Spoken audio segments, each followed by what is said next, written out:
out there. Yeah, yeah.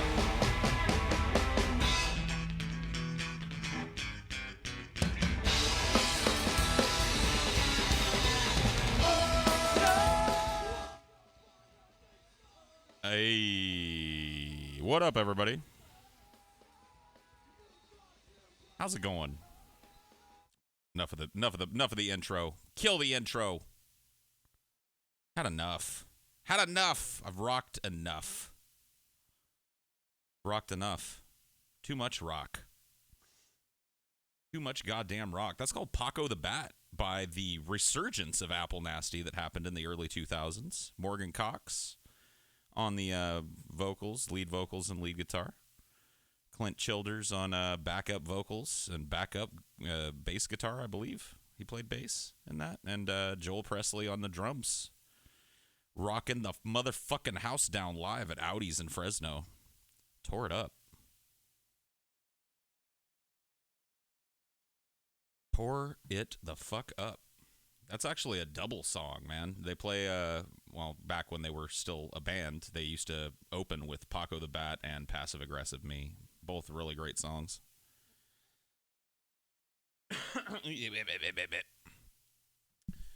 Just want you to know I love each and every one of you. You are all fantastic. Look at that. Look at the love flowing in the chat today. What the fuck is going on?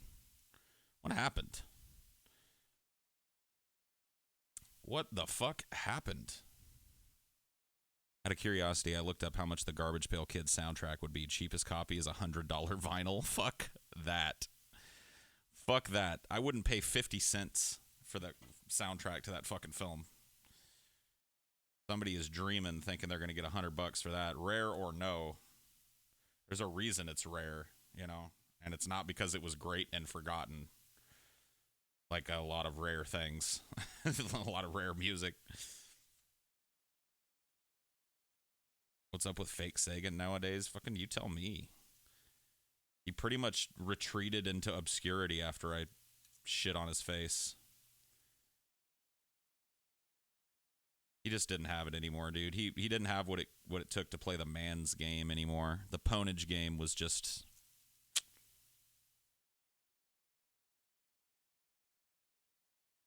out of his reach. Sorry if I'm a little distracted. I'm twisting up a tobacco cigarette here.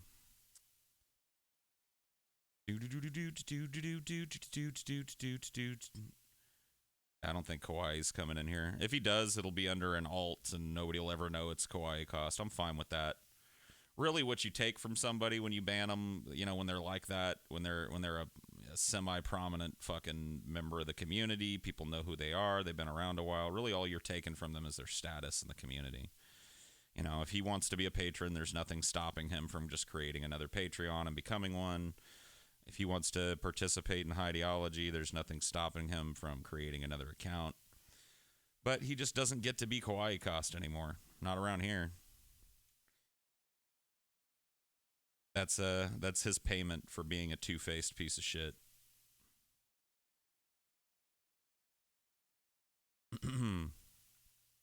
Paul broke up the Worski JF alliance. You know, dude, it's really funny because you know, I had Worski in that room, and I'm ripping him on whatever it was, a Kumite or whatever. I'm ripping him about how his name is on the fucking sign, and then literally like a day later, he fires JF and says, "You'd think you'd be able to read the name on the sign," and it's just like, man, I really did do this, didn't I? Like, I thought it was just a joke at first. I thought, you know, it was just a joke, people saying Paul broke up JF and Andy Worski, but I really did. I really did. I found the button, man. I found the fucking button. Every once in a while, you know, you find the right button to push. It's so stupid. I'm somebody that literally has nothing to do with the show. I've watched maybe cumulatively in the history of Andy Worski Live, I've watched an hour. Maybe. And with that, just drama bullshit. You know what I mean?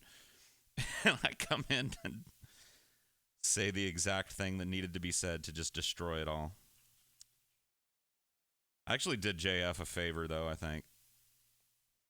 What happened with Worski? He's wallowing in obscurity now. He did the wrong thing, and JF did the right thing. When the breakup happened, right?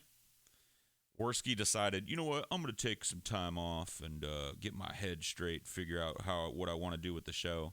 JF literally started his new show the day after. The day after the breakup, JF went live with episode 1 of The Public Space.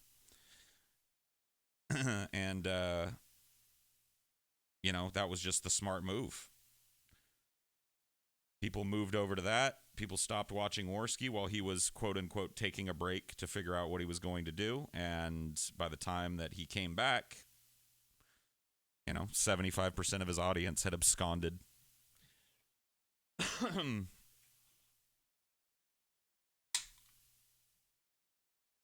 up, Miles Rogers.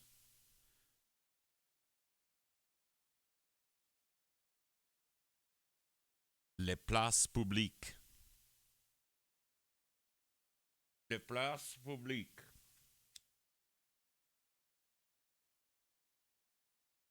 TJ here. We want to hear him for a bit. I think he's home, but not up here. I'm up in my office, so he doesn't deserve an audience. Well, I don't know who decides that. You know, I guess the audience.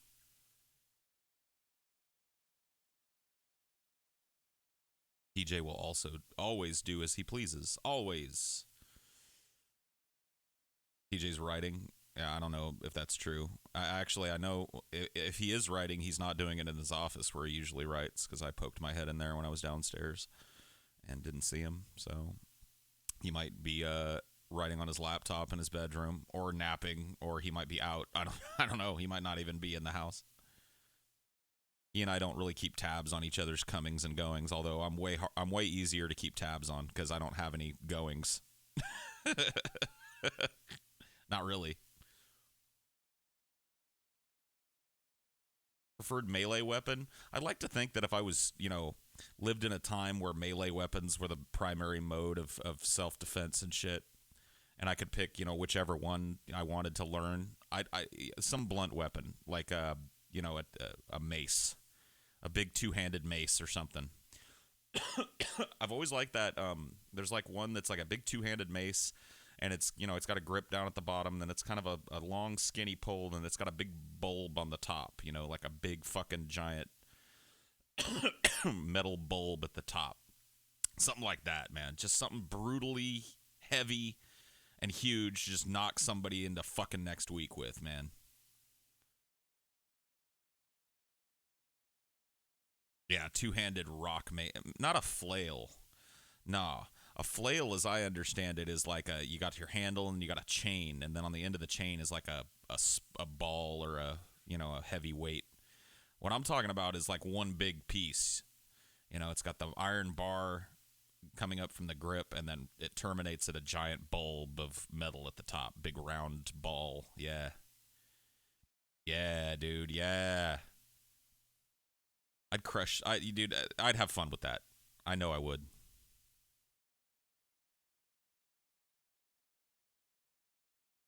Press this video because I glanced at the title and thought it was some punk or metal song. I was going on a punk binge. I can play some punk or metal for you. You can listen to some more of Paco the Bat if you want. Uh-oh. Paco the Bat Boy avoided the tabloids for 10 years.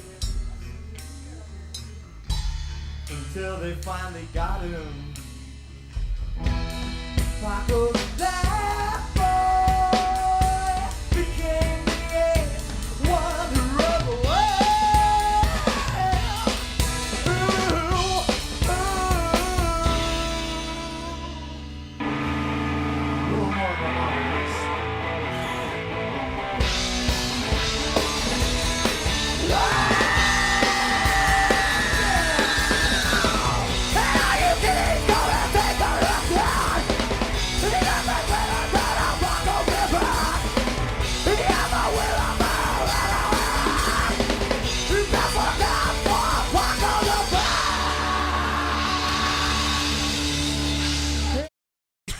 Yep, that is the resurgence of Apple Nasty that happened. Morgan being the only original member, but they played all the old songs and wrote a bunch of new ones. That's one of the new ones they wrote. Paco the Bat played as a duo live with Passive Aggressive Me. Maybe we'll listen to that if I need to get up and take a shit at some point during the stream. Can we talk about what a tool Pormjorm is? Oh, dude, he's so sensitive too. Like, whenever I see him on the subreddit when I'm flipping through things and I see a Pormjorm, post, I just jump in and tell him to fucking leave, and he'll like write paragraphs crying about it.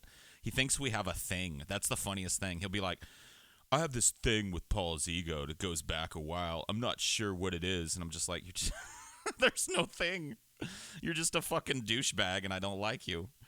He thinks we have some kind of emotional relationship or something that got damaged. Fucking Pormjorm, dude. What a fucking retard. Yeah, he hangs around the DFF Discord, or not Discords, the DFF subreddit. Still hangs around the DP subreddit too. Well, last time I was over there, he was there. I don't know if he's still there. He thinks we have a thing.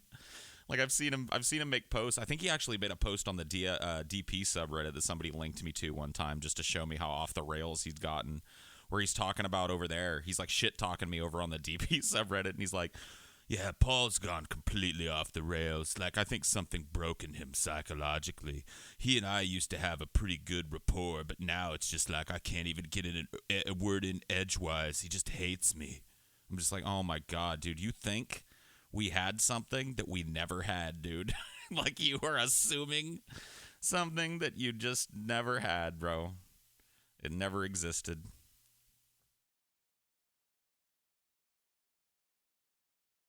Yeah, like he thinks we had some kind of friendship or some kind of, some kind of friendly rivalry or some form of human connection beyond just some douchebag that I like to fuck on.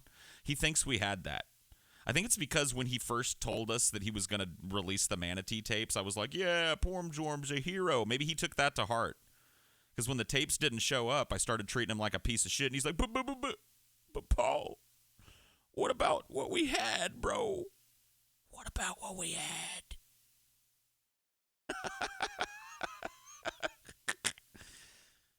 Whatever, dude.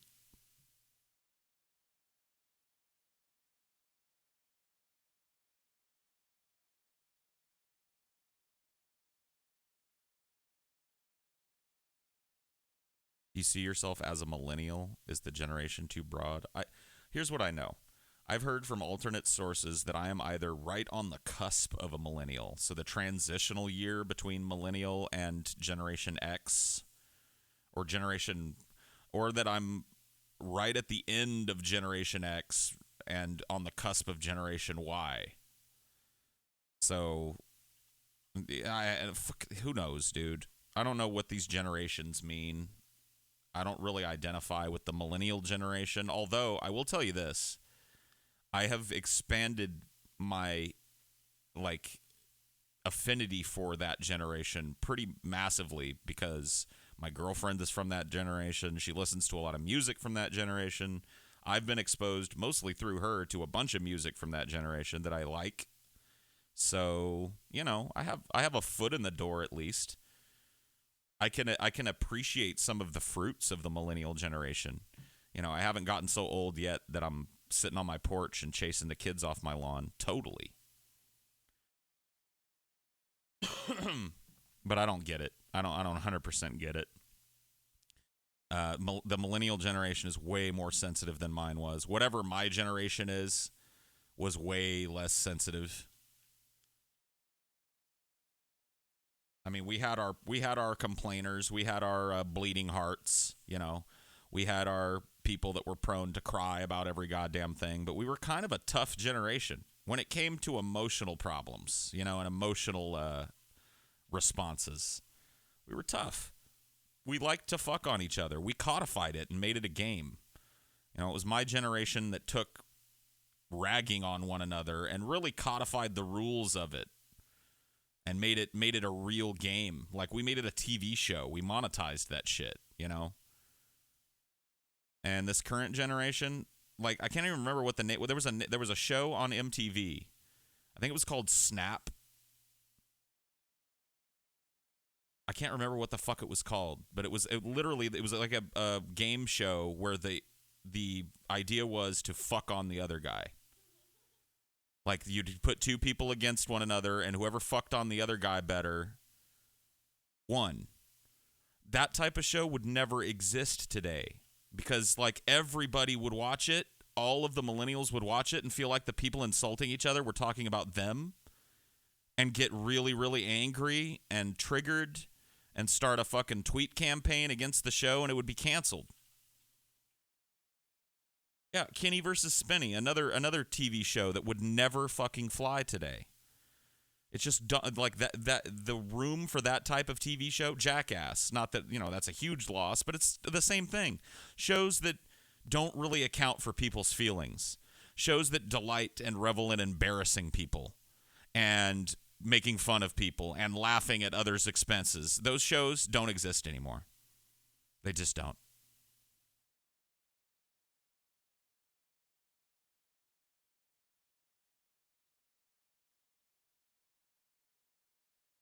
Kenny versus Spenny was completely fake. Yeah, but it was played straight. It was played like a mockumentary, which is what made it funny. The guys were believable. Kenny was a believable asshole. Spenny was a believable pussy. And they put themselves in believable and funny situations and presented the show in a believable manner and made it really fucking funny. I've watched every episode of Kenny versus Spenny. Every single one. Some of them multiple times because they are such a good example of improvisational comedy. Because, yes, a lot of it is planned. Like, they plan out what's going to happen, but the reactions are not scripted. They fuck with each other genuinely within the confines of the rules of the episode. So it's just a brilliant show, really underrated show. You hardly hear anybody ever talk about Kenny versus Spenny. Yeah, I mean, 2010, 2011, 2012, I would agree, are the years where I feel like people's self-deprecating sense of humor died. The idea of laughing at yourself or laughing with other people at yourself died in about 2010. And was replaced with this perpetual offense machine where everybody is, if they can't find a believable angle to be personally offended, then they're offended for some minority group or some, subgroup of humanity. Women, children, retarded people, whatever.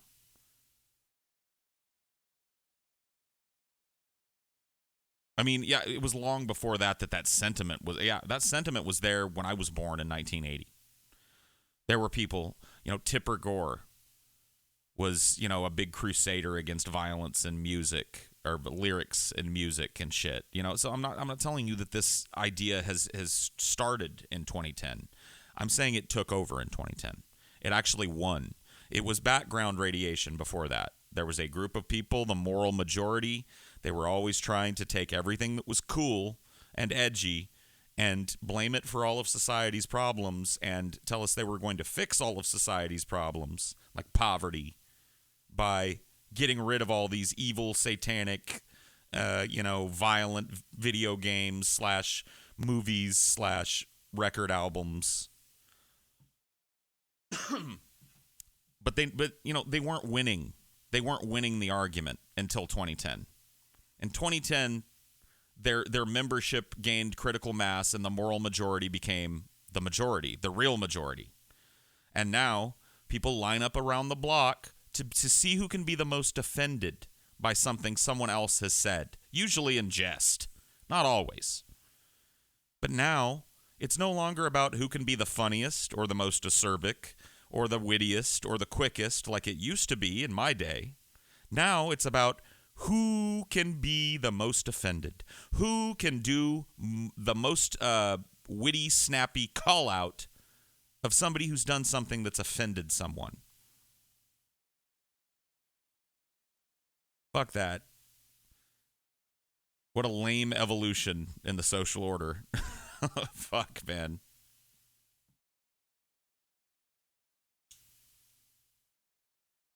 Oh yeah, your offense is do you know how much people's offense was given deference when I was a child in the 90s specifically? I'm not saying it was totally ignored. Of course, there were times when people got together and excuse me, when people got together and protested shit and whined about it and got things changed. But in a general sense, do you know what average Joe Blow's level of offended meant in the social, like just in the social zeitgeist? Nothing. Nobody fucking cared. In fact, offending people was 90% of the point of a lot of art and music, movies, comedy shows. Giving you offense to make you laugh was par for the course in the 90s, and now everybody tiptoes around it.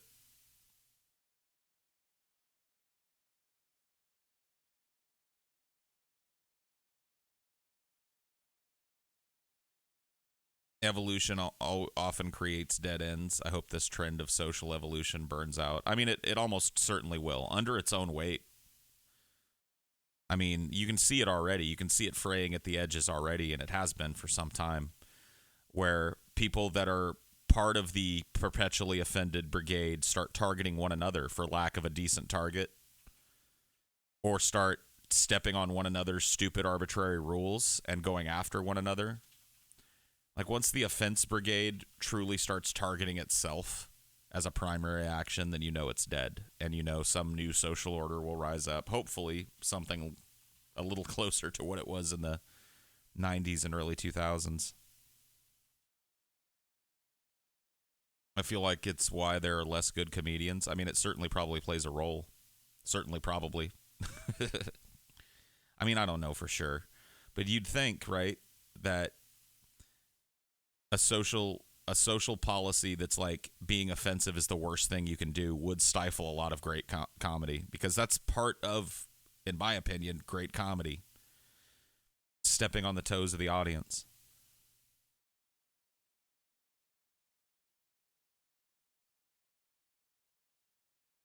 I mean, it's what I do, what I've done in the past. I mean, look at the heat that I took for a stupid joke. I mean, I know you guys think it's like a meme now and shit, but the whole like Billy kayfabe on DP was totally meant to be a fun little side thing, you know, a wrestling-esque digression into storytelling on our show, designed as a fun little thing. And dude, I took nothing but shit from my fans about that for like 8 months. 8 months straight.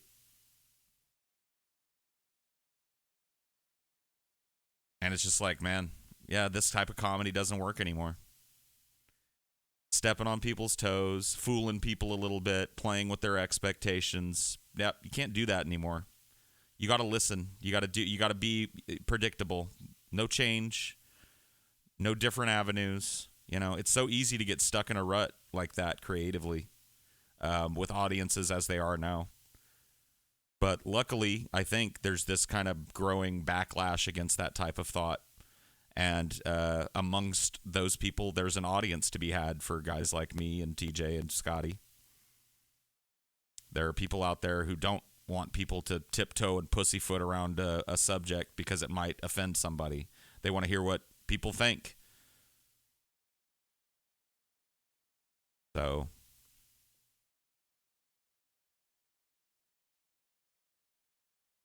they thought it was real. That's why, LOL, it was pathetic seeing them. I mean, I don't know, dude. It was just so sad. Like, for me, like, it was sad to me that the audience that had purported to really love me, right? Because at this point, I was, like, for a while on the Drunken Peasants, I was like the golden boy. Paul can do no wrong, the whole fucking audience, and I thought that meant that they got my sense of humor, they got my style, they got the fact that I was kind of irreverent and kind of liked defying their expectations and kind of liked being acerbic. And so when we took this step with Billy, I thought it was such a great fucking idea. I thought people were going to love it. The show had gotten a little bit, it was going through one of its lulls where everything was feeling kind of samey and we wanted to change something up. So we do this thing and it just ends up in this giant backlash. People leaving the Patreon like, fuck you. I don't sign up for a Patreon to be fucking have my emotions toyed with. And it's just like, oh my God, really? Why were you a patron in the first place? I've always been this way.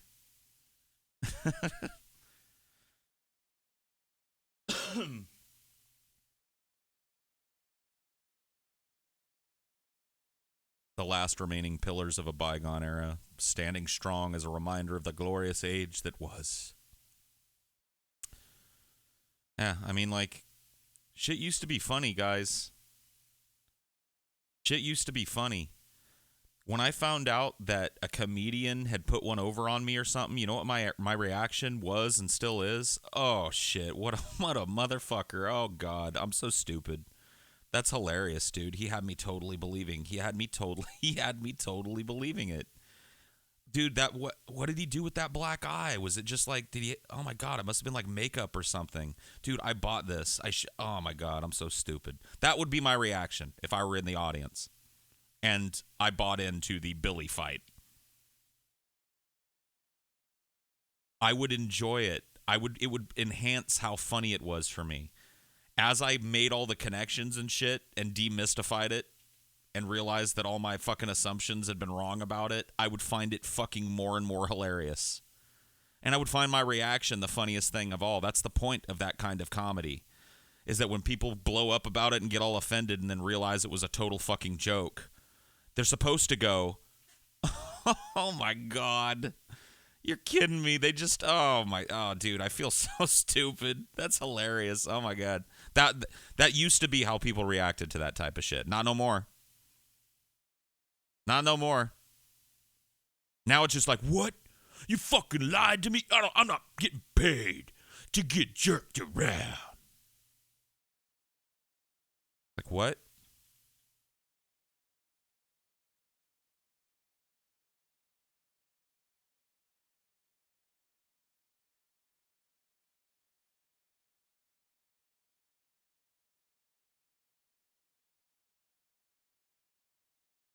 That was my reaction. It's probably the autists. Oh, well, whatever. I don't really blame it on the autists. I think that's just a convenient scapegoat. People these days don't take themselves way too seriously. They take themselves they have absolutely no sense of humility or self-deprecation. It's gotten to the point where we fetishized offense, something that used to be reserved for only the most egregious cases and otherwise trampled upon by the people doing the offending, is now God. It's the golden calf that we're all worshiping right now is offense. Who can be the most offended? Who can display the most offense? Who can dig up, and expose the most offensive soundbite or blog post from 20 years ago? That's what society is about now. It's about the offense. I think the backlash on the Billy thing was that internet blood sports was starting and people thought it was real. Why? And were upset that it was an act.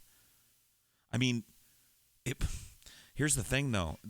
If the show had been brand new at this point, I could see that. But we had fucked on our audience how many times in the past? It was an established fact about the drunken peasants up until that episode when we stopped it completely. Which, in my opinion, was a fucking mistake. But my opinion didn't count for very much. I'm not an owner of the company. But in my opinion, the kill the kayfabe movement was a mistake. And in fact, I remember telling everybody, if we come out and admit that this was kayfabe and talk about how we're not going to do it anymore, then we will never get one over on this audience ever again. We lose that avenue of humor totally. And I was right. There's no kayfabe on that show anymore. If it is, it's lighthearted and bullshitty, and it's, you know what I mean? Where's the real shit?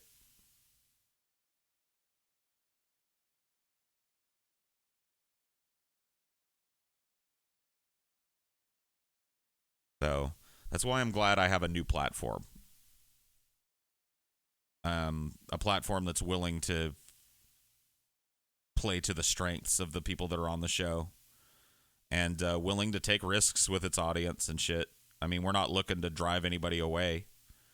And I hope that our super fucking overly fucking generous Patreon is reflective of that. You know, we definitely want you here, but part of the show is having your expectations toyed with by necessity. Because it's a show with no tone,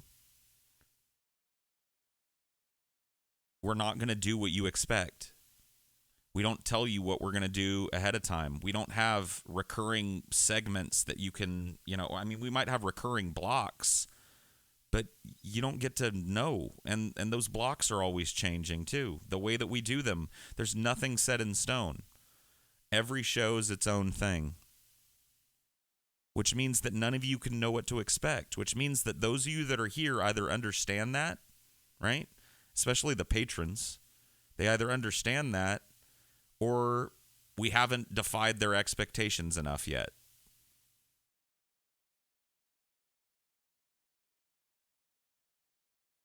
What aspects of the show do you feel favors your skill set? I work best, like,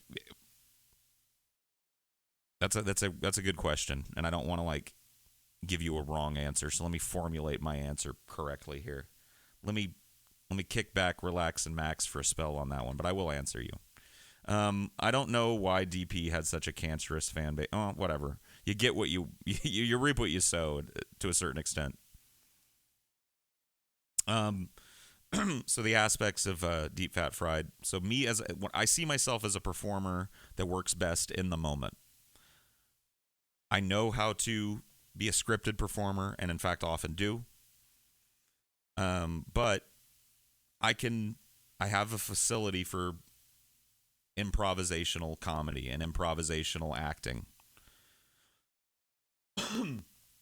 And I find numerous outlets for that in Deep Fat Fried. So I think it plays to my best aspects. TJ works best in a similar matter, in my opinion. I mean, it plays to different strengths with TJ because TJ's very, very good written and scripted as well. I think better than I am by a long shot as a scripted performer. At least when he's doing his material, I think it plays to TJ's natural sense of how do I put this, dude?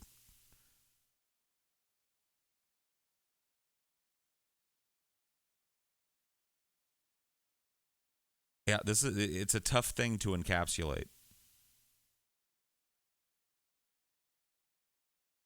I think it just plays to TJ's. TJ has we call them red light performers, right? There are some people that when the chips are fucking down on the table, they focus and perform. And there are some people that when the chips are down on the fucking table, they fold. Well, you can call it narcissism if you want to call it narcissism, but I'm telling you which one of those categories TJ is part of it. He's a red light performer. When the pressure is on, TJ is at his best. And the show is designed with a sense of inherent pressure on all of us, so it plays directly to TJ.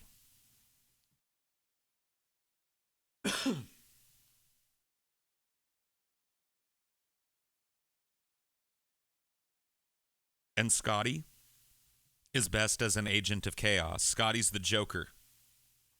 Scotty is best as a check on the rampaging, rampant ego that happens on Deep Fat Fried. If it was just TJ and I, it would be a non-stop narcissistic back-patting, ass grab, back and forth. Mostly us just, competing to see which one of us could have the bigger, more grandiose ego.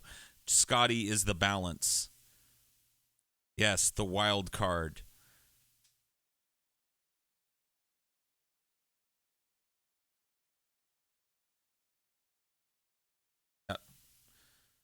Yep, an agreement fest. Scotty is there to keep us honest, to keep us from descending into a constant, positive feedback loop. Scotty is the poison.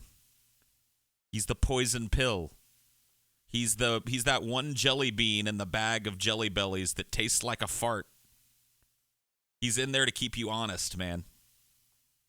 That fart jelly bean is in there to keep you honest, man.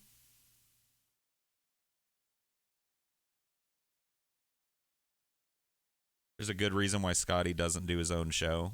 I think Scotty would do fine doing a podcast format show, but Scotty is best as a performer when he has others to play off of.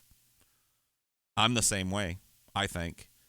I'm certainly most comfortable as a performer when I'm working with people that I trust on a performance level.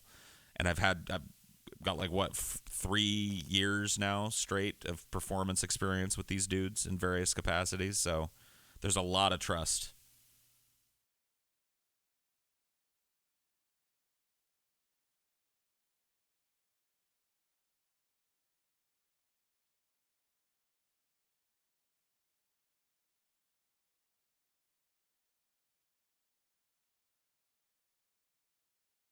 Probably why you like theater. It's a team effort. Well, that's what I was trained in, you know. But there are monologues in theater, so it's not like you're never exposed to solo performance. In fact, a lot of the awards that I won in high school were solo improv awards. The solo awards that I won anyway were just me on the stage in front of an audience improving things. So shout out improvs. Oh man, dude. They're a little cheesy now. I don't know. The idea is to take something that's pretty cheesy and to make it funny.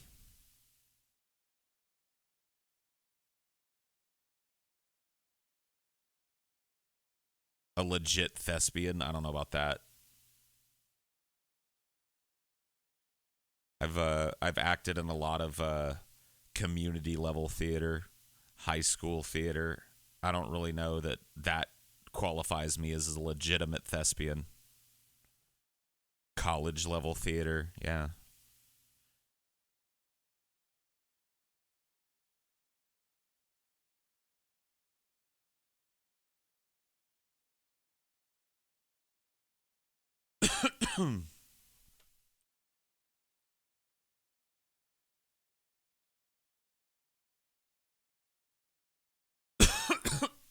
Excuse me. Sorry for all the coughing.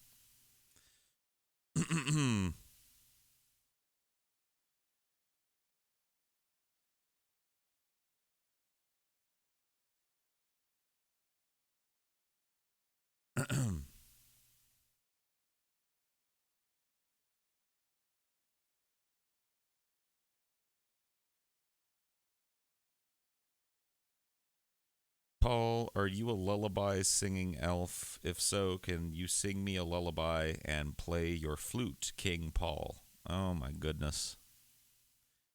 The fuck is wrong with you, dude? What is the matter with you? What's up with the snake and Bible photo? That's a promotional photo that was taken for a college show that I did called Handler, where I played a snake handling Baptist preacher in the Ozark Mountains.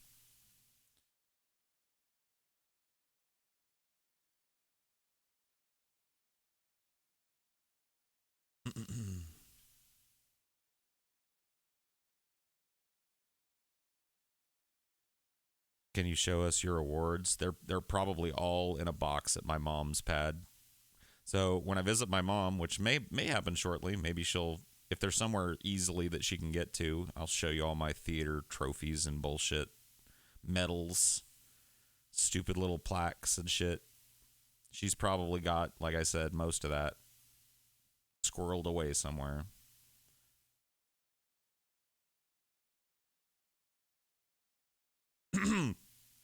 Hey, Paul, are you having the time of your life? Hmm.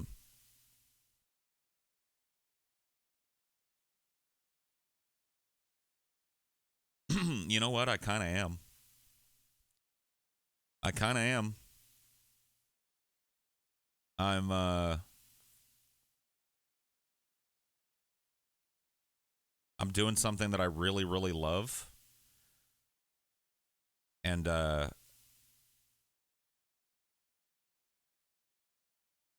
collaborating with people who work really really well as a team with me.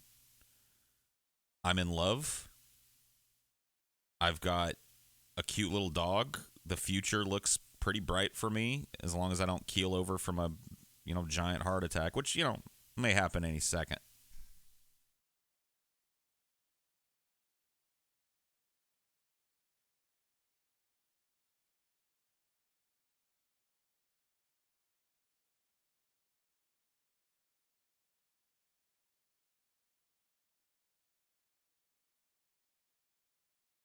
Don't jinx yourself.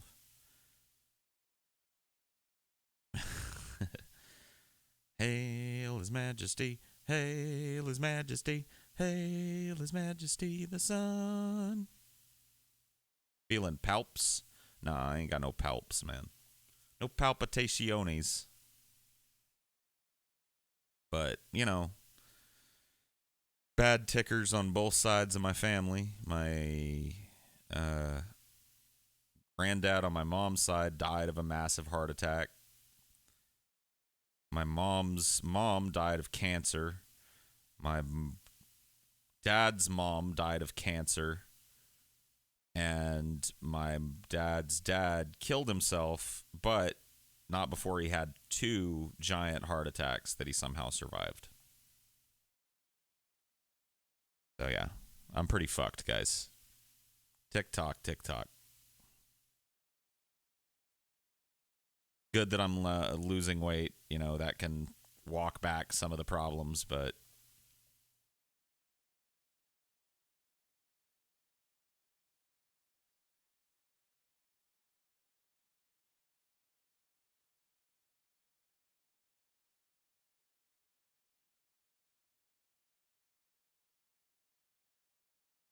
someone found the court docs around your kidnapping and put it on the subreddit.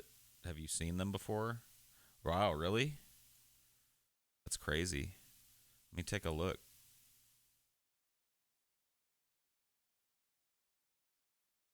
Is it on the DFF subreddit? Yeah, because I've never gone looking for them, so it'd be really weird to see. I found a court document involving Paul's carjacking. Yeah, I didn't see this. It's crazy. So, yeah, let's take a look. We will take a look. Let me get, which one of these do I need to switch over to? Do this. And then, yeah.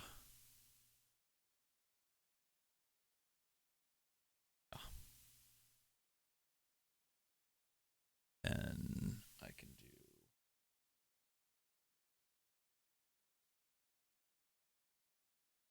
Did work, I guess.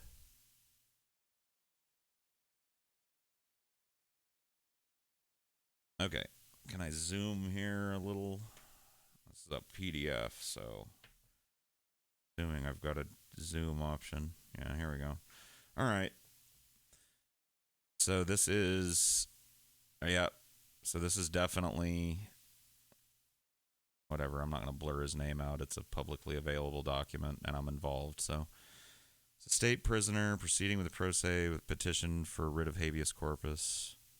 On March 12th, 1998, an information was filed in the Fresno Superior Court charging petitioner in count 1 with carjacking while armed with a firearm, and count 2 with kidnapping and the commission of carjacking.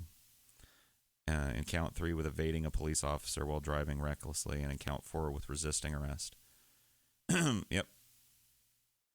So, a preliminary hearing was held on January 7th, 1998. Petitioner entered a plea of not guilty. All right. On April 20th, petitioner withdrew his guilty plea and entered a plea of guilty to count 2 of the information. kidnapping, and the commission of a carjacking. As part of the plea agreement, all remaining counts were dismissed. On May 26, 1998, the court sentenced the petitioner to life in prison with the possibility of parole for violating 209.5A, which is the carjacking provision in California, and ordered the petitioner to pay restitution, which I don't know who that restitution was to, but I never received any restitution from anybody, but this dude has no money, so of course that's not going to happen. The minute order and abstract of judgment for the order stated, however, that the petitioner was sentenced to 25 years to life with the possibility of parole. So there was looks like a conflict on his sentencing. It looks like he was sentenced to life in state prison with the possibility of parole, and then the abstract judgment, it said he was sentenced to 25 years to life with the possibility, which is different. That's a different judgment. Petitioner filed a notice of appeal, so this is an appeal notice in that case. It's interesting. I wonder how they connected it to me. Oh, here, yeah. They searched for my name here. The statement of facts. On October 20th, 1997, at approximately 10 p.m., Paul Parkey was sitting in his car listening to the radio when two men, including the petitioner, approached him. Both men had their faces covered and were wearing hoods. Petitioner pulled out a gun, pointed it at Parkey, and told Parkey to break yourself, which is true. Parkey got out of the car, handed over his wallet. The two men asked for his car keys, and he gave those over as well. Parkey was then taken around to the back of his car and told to open the trunk and jump in. Parkey, however, could not fit in the trunk due to the fucking speakers that I had and due to the fact that I was a fat fuck. So the two men told him to get in the back seat of the car, where petitioner sat next to him holding the gun on Parkey. This is a gun of Parkey. While in the back seat, petitioner described the gun to Parkey as a 9mm extended clip and told Parkey it would be a shame if it went off, which is true. He asked Parkey if he had any jewelry, what other items he had, and what kind of shoes he was wearing. Parkey handed a backpack over to petitioner. Yes, that's true. Damn. So they got my whole story here. Parkey estimated he was in the car for 20 minutes, during which he was told to put his head down, while the petitioner would periodically tap the gun on Parkey's head. Yes. Eventually, the car stopped on a country road, and Parkey was told to get out. After exiting the car, the petitioner told Parkey to strip. Parkey took his clothes off and threw them in the back seat of the car. He started walking the same direction as the car was pointed, but was told, "Don't think you're going to that house." Right, because there was like that light that I walked towards. Don't think you're going to that house. So Parkey crossed in front of the car and walked into the open field next to the car. Once the car was out of sight, Parkey ran to one of the nearby houses and asked a female resident for help. A Fresno deputy sheriff arrived approximately 10 minutes later. It felt way longer than that. And Parkey was taken to the police department to give a statement. Later that night, Parkey identified the petitioner. So Fresno police officer Dave Madrigal was on duty, blah, blah, blah, blah, blah. Was on duty on October 20th, 1997, when he noticed a car revving its engine and squealing its tires. Madrigal stopped the vehicle and noticed two occupants inside. Madrigal's partner ordered the driver to shut off the engine, but the car immediately went into gear and drove off. By the time Madrigal began following the car, another police vehicle was also following. The car went through 30-mile-per-hour zones at speeds of 65. Dude, the tempo was fast, dude. At speeds of 65 miles an hour. This is really neat. I've never read anything from this court case, so kind of interesting. Other than the fucking parole petitions. The car went through a 30-mile-per-hour zone at speeds of 65 miles per hour, running various stop signs. The car turned its lights off and turned eastbound onto Jensen Avenue, where it approached speeds of 90. Damn, he was redlining my little tempo if he was doing 90 on Jensen. Like, he was pushing it. That's about as hard as that little engine went. Like, 90's about the tops. Eventually, because of the speeds involved, Madrigal's commander called off the pursuit. Madrigal subsequently heard over the radio that the car was picked up in another area and was involved in an accident on a freeway on-ramp. Fresno police officer Todd Frazier spoke with petitioner the night of the incident. Frazier read petitioner's Miranda rights, after which petitioner indicated a desire to speak with Frazier. Petitioner told Frazier he was there when it went down. Petitioner acknowledged driving the car and running red lights while being chased by the police. Petitioner told Frazier that he drove away from Madrigal because he had a warrant out for his arrest. Anyway.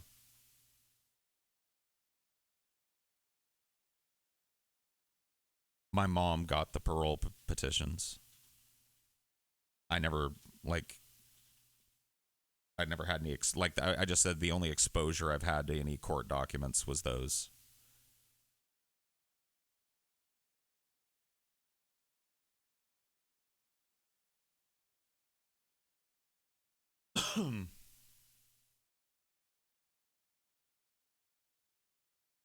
Yeah, dude. No, I like I like a nice sounding, like if I have a car, I'd like to have a nice sounding stereo in it. I don't know. Decent one anyway. So anyway, this is I guess related to that. Petitioner contends that he received ineffective assistance of counsel, so he's saying he didn't get good representation.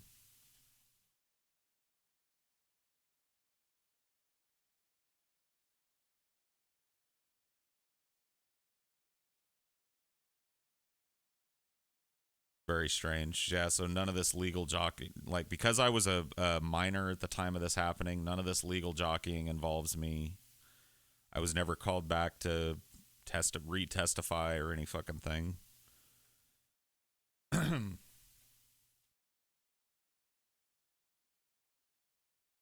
mean, if he got a really bad lawyer, that does suck.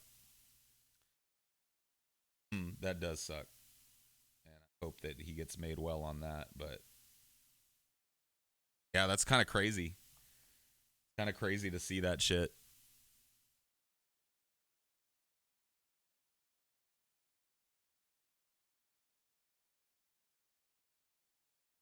Also, kind of crazy that somebody like went digging deep enough to find that shit.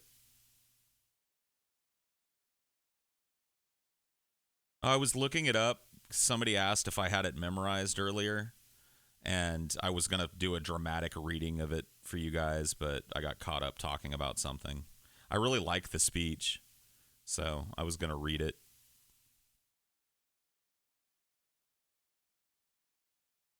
Somebody mentioned it. It's a really cool speech. Do you suffer from PTSD from this incident?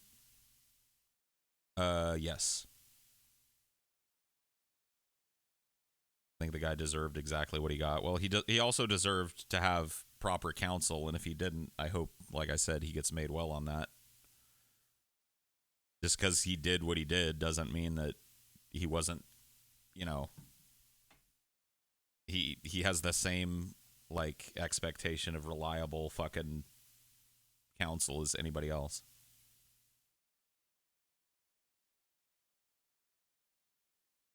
The Parky Report. Dun dun dun dun. Well, at least that gives some, like, I can point to that now when people call into credibility the story. I can show them that court document. You know what I mean?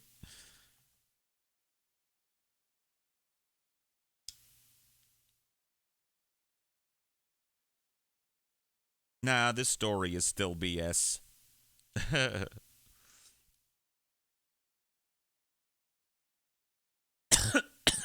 Story is still BS.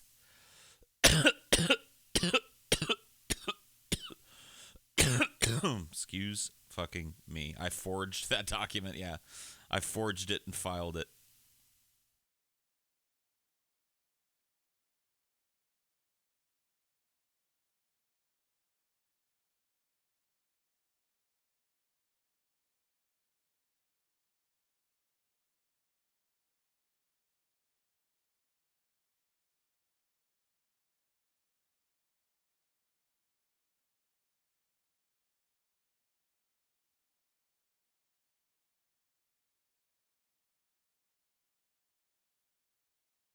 Whatever, dude.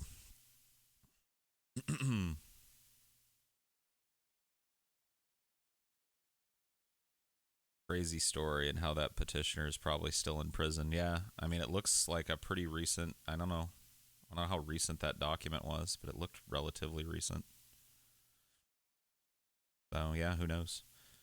Who the fuck knows? I know that the younger dude involved, the driver of the car when the carjack, like the dude that drove while I was in the car, was way younger. He was like 14. I think he is out, at least out on my charge. But this dude, I don't know if he ever, if he's accrued more charges in prison. I don't know what's going on with him. I think he's done his time, honestly. Like, if I had the keys to his cell or whatever the fuck, I'd just tell him go ahead and let him out. Assuming he hasn't murdered more people while in prison and shit. You know, it's been fucking, it's 1997, so it's been 21 years.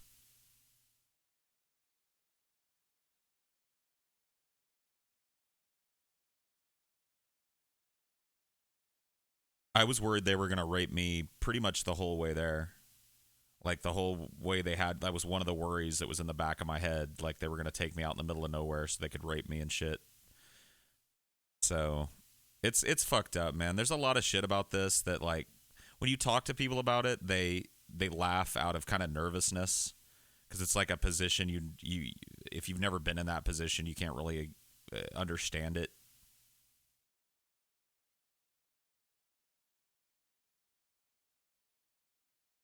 He did. I know he did have priors, so it might have been a three strikes thing. Why would he do that to you? You were not the prettiest. Well, fucking, I had no idea what they were doing to me. Why did they take me in the fucking first place? They could have just pointed the gun at me and got in my car and drove off if that's what they wanted to do. So the big question mark of why have these guys kidnapped me at gunpoint loomed.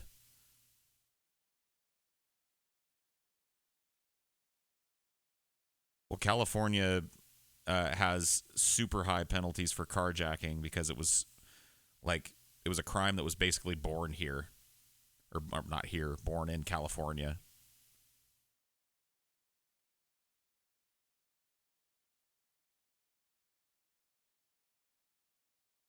Gang shit, yeah.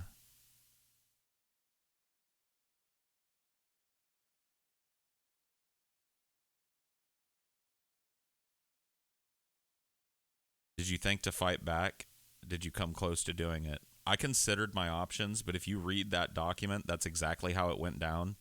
The dude had a gun press, had my head down and a gun pressed to the back of my head the entire ride with his finger on the trigger, and he had told me it was a hair trigger or whatever the fuck.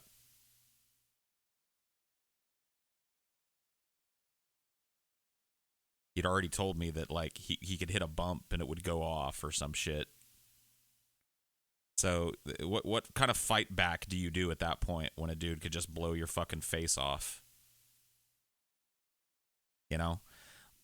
The one moment that I got closest to doing something like that was when they told me to get in the back of the car or whatever. I thought about running. Thought about just like chucking the keys to my car and hoping that they think, it's not. But what kept me from doing that is I would have run into my house, and in there sleeping was my stepsister, my dad, my stepmom. So if these guys had decided to chase me, I would have been bringing two dudes with a gun into my sleeping family's house. So I went along with them.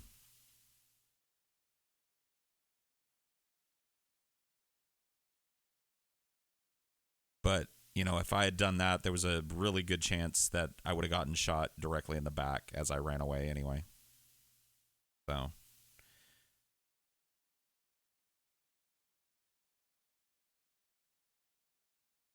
this happened right out in front of my dad's house. Sorry. Right out in front of my dad's house at like 11 o'clock at night. My whole family was asleep inside there. Well, that side of my family anyway. You get your tempo back. It was totaled. I mean, I got it. I did get it back, but it ended up it never drove the same. Like we got it drivable again, but it needed way more work than it was worth, and I ended up getting rid of it.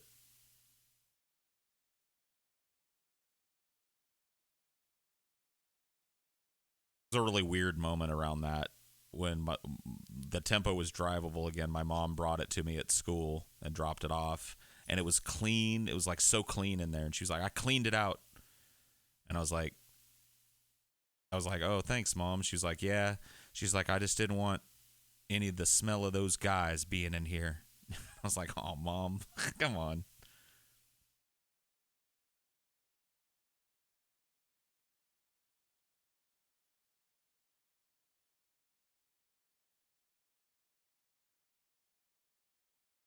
What's a hair trigger, by the way? It's an illegal. I think it's illegal. Modification. It might not be. It's a modification for the trigger to make it easier to pull the trigger. Most firearms, to pull the trigger, you have to do a deliberate squeeze. A hair trigger allows you to apply much less pressure to fire. It's legal. Great.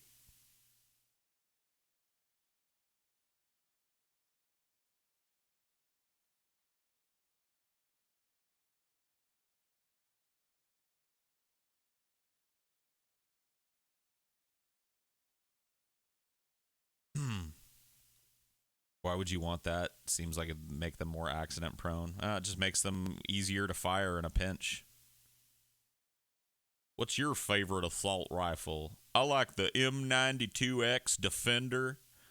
The Swedish military started using it about, I don't know, 15. What is it? What is it, Cletus? 15? 20 years ago? Damn, I didn't know it was that old. Yeah, I like the M97 Defender. Just for the compact kind of bullpup design. And man, that magazine just don't quit, man. You never hear about somebody's Defender. Yeah, hey, Cletus, you never hear about somebody's Defender locking up on them, do you? Nope. See, exactly. You never hear about that. You never hear about that M95 Defender. Like, so that's what I want from a gun. I mean, it's not the sleekest looking weapon. Hence, the Swedes use it. They're not real concerned with looking cool. But I tell you what, man, I wouldn't want to go up against a pack of them Swedish boys armed with the defenders and shit. With what we're using, with the M95As that we're using, fuck that, man. Fuck that. I want a defender all day long, and if I'm going up against a squad, you know what I mean, Cletus? Going up against a squad of defenders, oh, it's scary as fuck. That ain't the least of it. That ain't the least of it.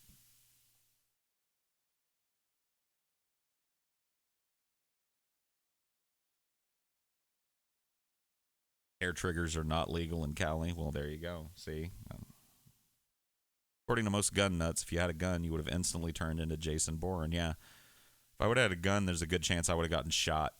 Because if I would have went for it, they would have just domed me and rolled my body out in the street and took my car. So thank goodness I didn't have a gun. I did. I think I found the correct path through that life challenge. What do you guys think? I'm here. I'm talking. I'm alive. Yeah, I think I chose correctly. I think I chose all my dialogue options correctly and made all the right choices.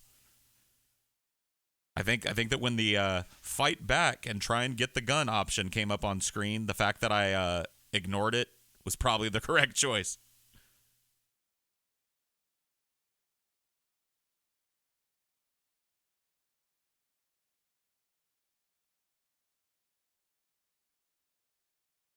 Yeah, dude.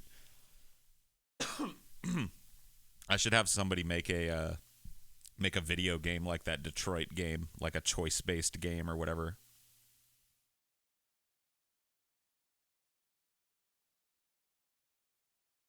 You rolled a 30 out of 50 on the strip option though. Should have re-rolled. I mean, what was I gonna do?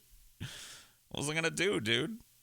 If I had said no, they probably would have just beat me up at best, or you know, shot me in the fucking foot and told me to do it. You know what I mean? Left me like crawling through that field instead of fucking making my way to the house at a reasonable clip.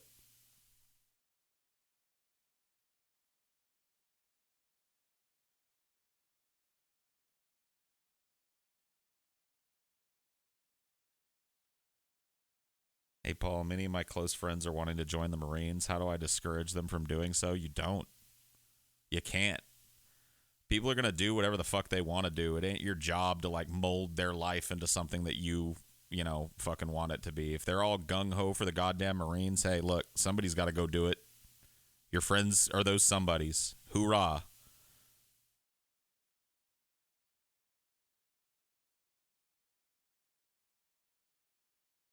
I mean, it's probably a terrible fucking idea, but it ain't your place to do that. Ain't your place to tell them that. Their fucking lives. Their stupid little fucking lives.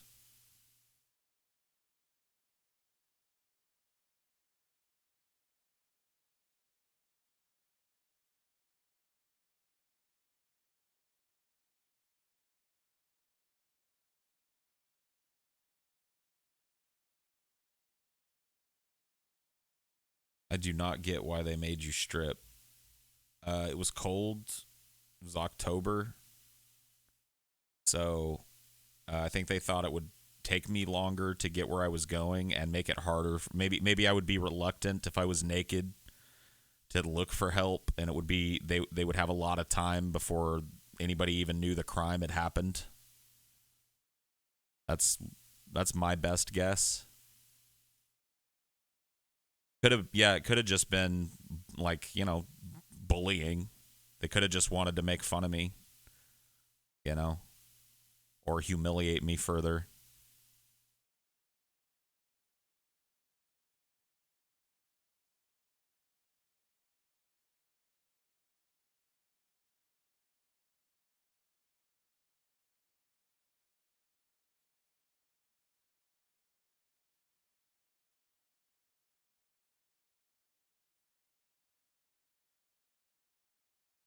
Seems the main dude wanted to go to prison. I mean, I don't know if anybody really wants to, but maybe he did. What would you have done if they had had no gun? Gotten my ass beat by two black dudes, probably. I don't know. Like, if there was no gun involved, I'm not gonna let them kidnap me for fuck's sake. They'd have had to beat me fucking unconscious and put my corpse in the car or some shit. Like, there ain't no way at that point. At that point, I'm yelling help and shit. I'm making some noise, you know? The gun changes everything. Your mind does all these calculations in a moment like that. I still remember it pretty clear. All of these options, like, brrr, you're just like, okay, I could run. No, family's in there. Dude has a gun. Don't want any bullets being shot towards the house. You yell for help. No, some neighbor comes out, gets shot. I don't want that. I could try and wrestle the gun away. No, then he's just going to plug me. I could, tell them I'm not getting in the car and, roll the dice on that. They'll probably just beat me unconscious and put me in the car or shoot me. So I don't like my odds there. I could just do whatever the fuck they say and hope this turns out okay. All right, let's go that way.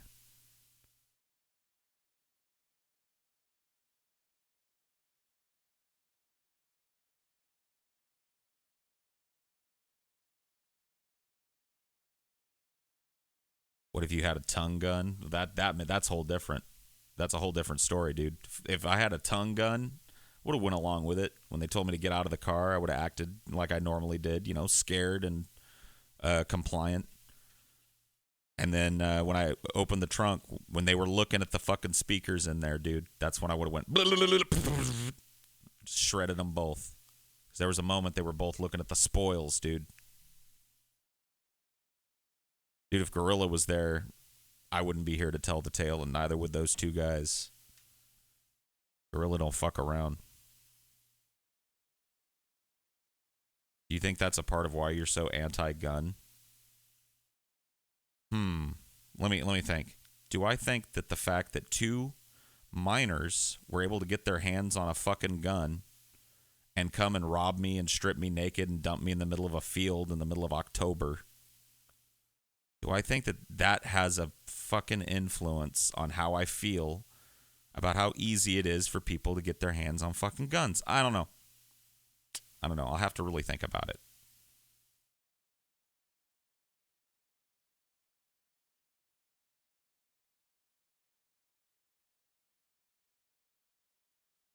$14 and $17 when it went down. That was their ages. So just do that. Somebody's gonna have to do the math. I can't do it. I can't do it in my head. So that was 2007, or not? Sorry, 1997. So wait a minute. I can do this.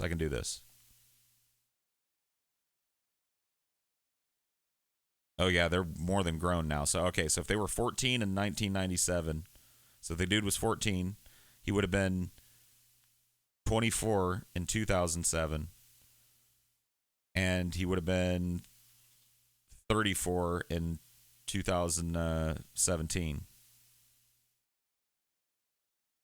And the other kid was 17. He was 17 in 97. He would have been 27 in 2007 and would be basically 37 now. He'd be around my age. Yeah, he's pretty close to me in age.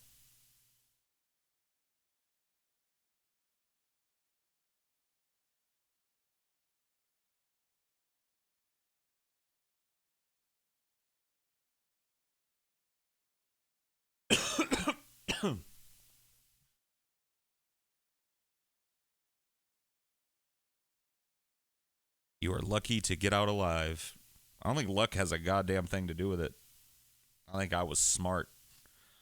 Smarter than the average bear. Boo boo. I'm dead serious about that, dude. All these people, like, the advice I get a lot from people, especially when I started doing it online, like talking about this online, but even in my personal life, like, dude, fuck that. You know how many times I've heard this, man? Fuck that. Dude, that happened to me. I'm not getting in that fucking car. I'm going down fighting, dude. And I'm just like, you have no fucking clue what you would do. And if you did that, you wouldn't be here bragging about it. You'd be in a fucking ditch. You'd be in a hole in the ground with a bunch of dead roses on your grave, motherfucker. Fuck you. I was smart. That's why I survived. I weighed my options correctly. And I survived what, for somebody else with more fucking machismo, would have ended up with a bullet in their head. Fuck them.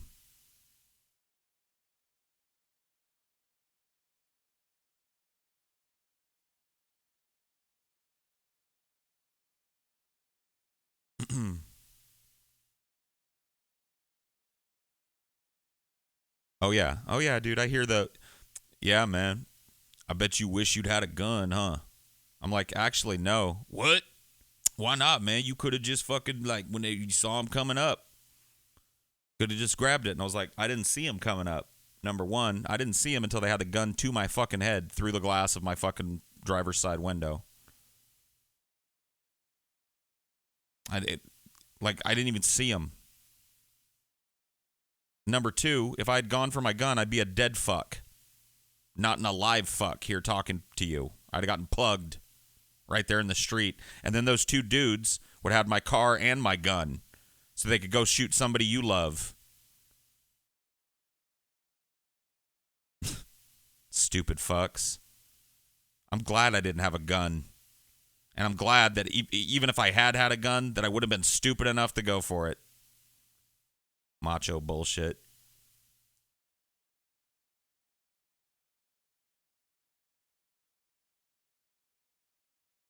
Similar to how even taking karate classes does not prepare someone for what they would actually do. Yeah.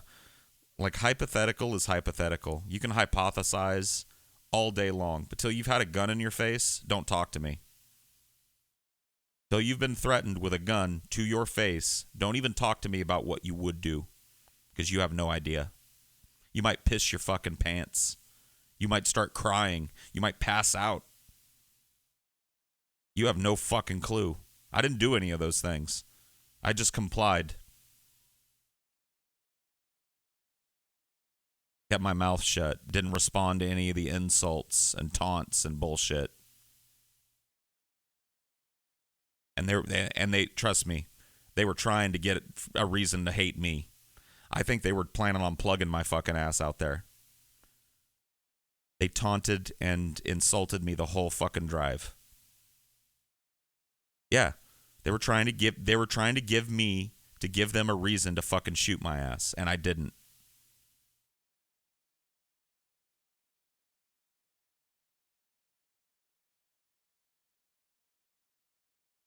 I didn't respond to their insults. I didn't respond to their fucking shit. I complied with everything they asked me to do. And in the end, here I am telling the story.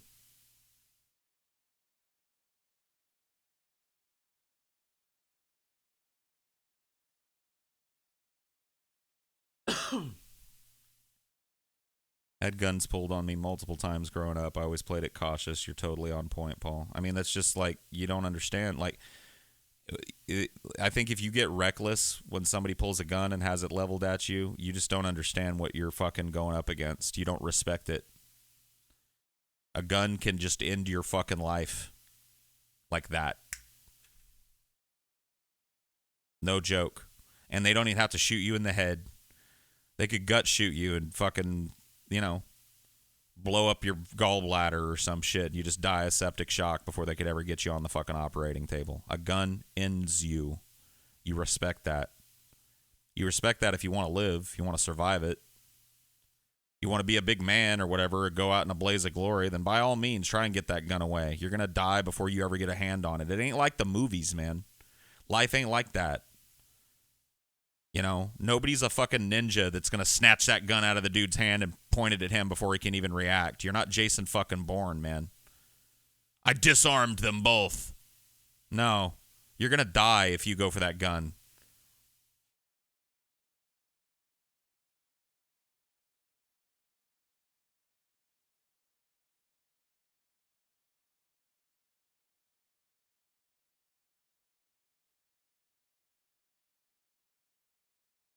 I had a gun held to me once, but it was some weird sociopath that liked to scare people when they got high. Not even sure if it was loaded, but it freaked me the hell out. I mean, yeah, it's like that shows a healthy respect for what was happening. Did they both have guns? No. Well, I don't know, actually. I'd have to read the court documents. I only saw one gun. There was one dude, the dude that was in that petition that we read earlier, that had a gun. He was the dude that held the gun on me literally the entire time. There was never a time where the muzzle of that gun was not pointed directly at me. As I got out of the car, as I handed him my wallet, as I took the keys around to the back and popped the trunk, as I walked around to the side part of the car, he got in on the passenger. I got it. He told me to walk around to the passenger side and get in, and then scoot all the way over, so that he could follow me into the back of the car through the passenger side. So I got into the passenger side, and as that happened, he put the gun on me and then ducked into the car. They started driving away. The only time that my head was up was the first, I don't know, minute or two of that, where they got to the freeway. That's when he asked me if I had any jewelry, what kind of shoes I had. I gave him a backpack that had my school books in it.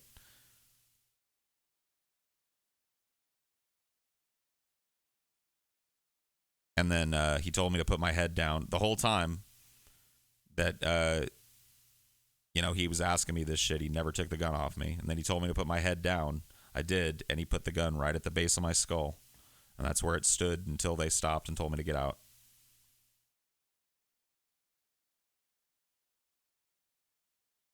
What's little insults? Like little provocations. The driver of the car went through my wallet at one point.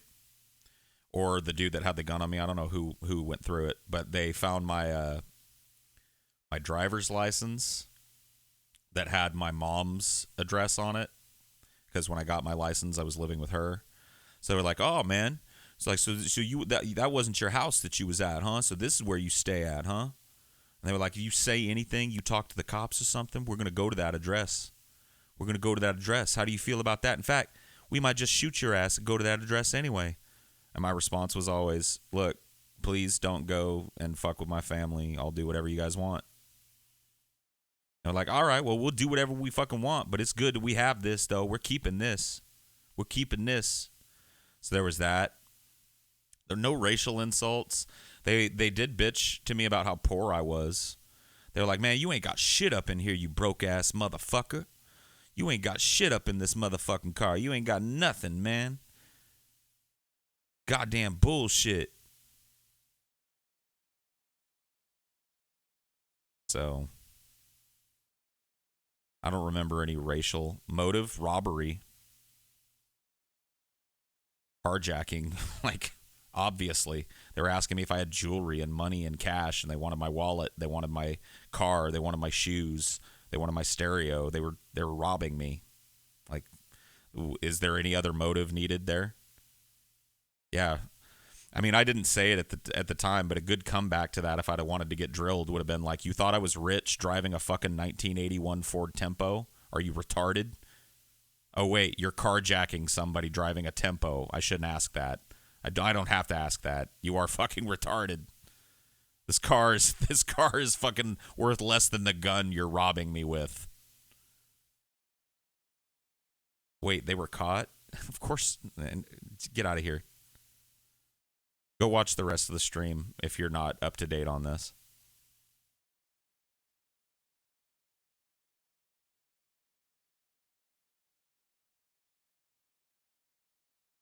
They're not. What happened to robbing a liquor store where money is guaranteed at least? Or somebody in a nicer car where at least you can flip the car for a decent profit? Like, nobody's going to buy a fucking hot, reported stolen 1981 Ford Tempo. Like, what are you going to do with that? What chop shop is going to go, oh yeah, the Ford Tempo, 1981 too, 17 years old at this point. That's really nice. Yeah, I'll take that. How's it run? Like a piece of shit. Oh yeah, this is hot. This is a hot commodity right here. I paid $1,500 for the car when I bought it in 1996. Or 1995, sorry. I paid $1,500.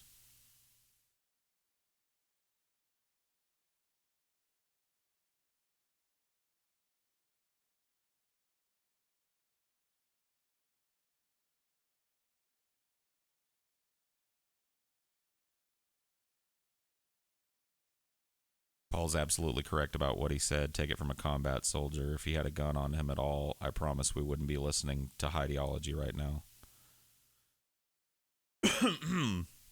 Well, I don't know if you're a combat soldier or not. It's hard to tell because everybody's a combat soldier / doctor / lawyer / philosopher these days. But I tend to agree, which is why I always hate people's interjections about what they woulda, shoulda, coulda, or what I coulda, shoulda done.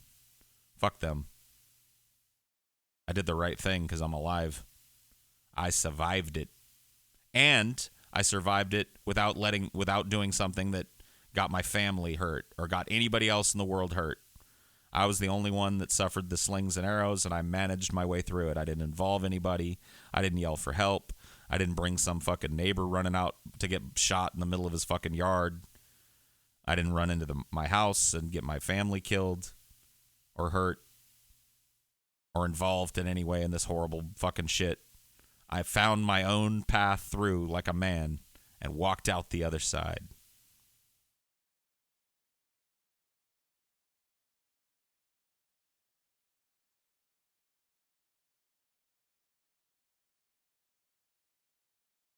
I think it's obvious that my speech is at 100, man.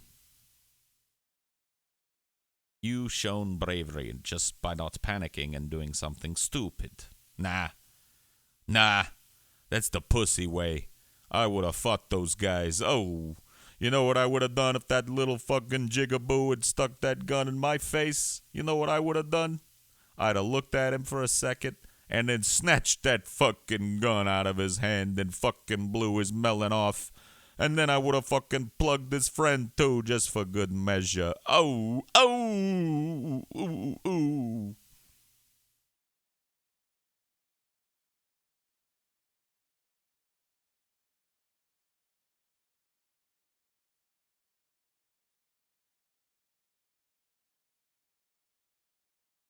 Oh. Oh.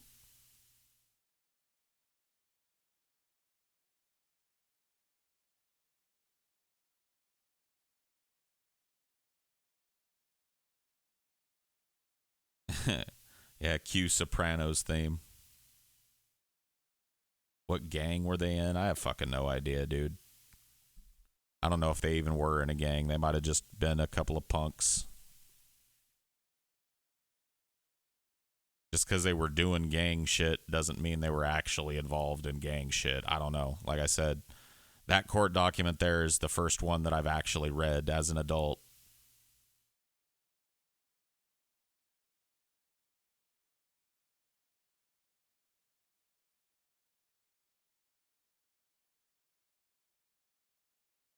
Woke up this morning, got yourself a gun.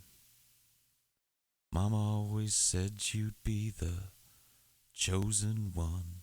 She said you're one in a million. You got to burn to shine.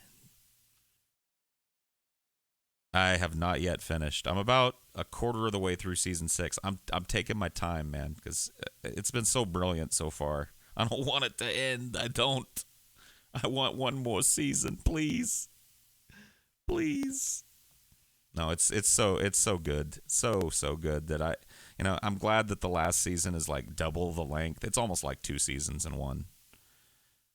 But I'm just slowly making my way through it. I watch an episode every other day or so. Holly Walnuts, yeah. I don't know who, like the my obvious favorite is Tony. I mean, everybody's favorite is Tony, but outside of Tony Soprano, who's given the best treatment of any of these characters, I think that honestly, as time has gone on, I really didn't used to like her character, but Carmela, I think, is the anchor of this show. She and like, dude, what a performer! What a performance! Oh man, she's just so good. She's so good. I'm not spoiling anything. I'm just saying, Carmela, Edie Falco. Okay, well, I don't know why she isn't in a lot more because she is, man, dude. She gives a fucking incredible performance in this. Moltisanti is great. Oh man, he's like in the first. I don't remember which season it's in, but where he joins an acting class, that whole arc was so brilliant. He's great.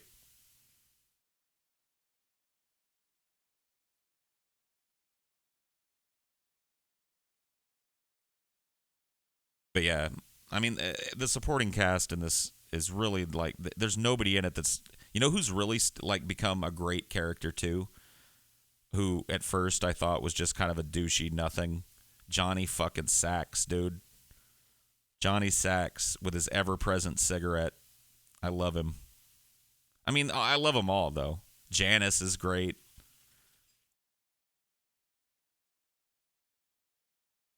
Junior, oh man, Junior. Junior was my like front runner for my favorite character, but just got eclipsed. He got eclipsed as time went on, but man, early on, Junior and his fucking man, he's so great. Ralphie, yeah, Ralphie was good. I mean, they're all good, dude. What do you want? What do you want? We could just name every character. Name any character, they're all good. I've never seen Mad Men, no. Not super interested in the Mad Men.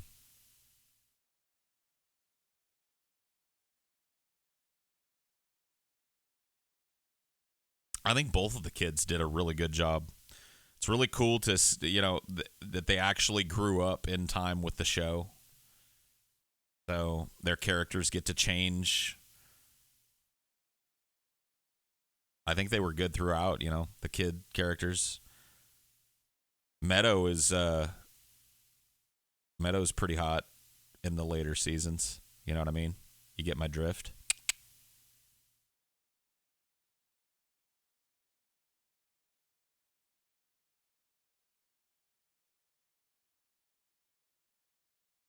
I love how they only made.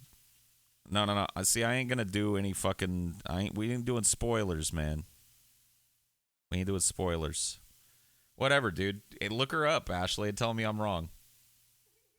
Just go to Google and type in Meadow Soprano and tell me I'm wrong. Tell me I'm wrong, Ashley. Tell me. You can put the knife away. Tell me I'm wrong.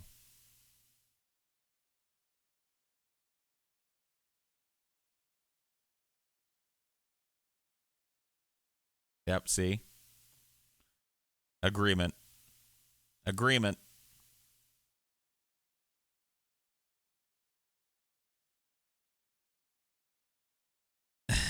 I'm getting a beating tonight.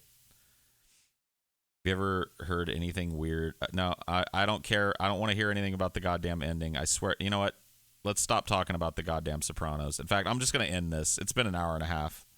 I'm out of here. I'm not even going to give somebody a chance. Because I just don't. I'm so close to the end. I don't want to be fucking spoiled. I don't want to be spoiled. So I'm done. I'm done. Good night, everybody. Bye.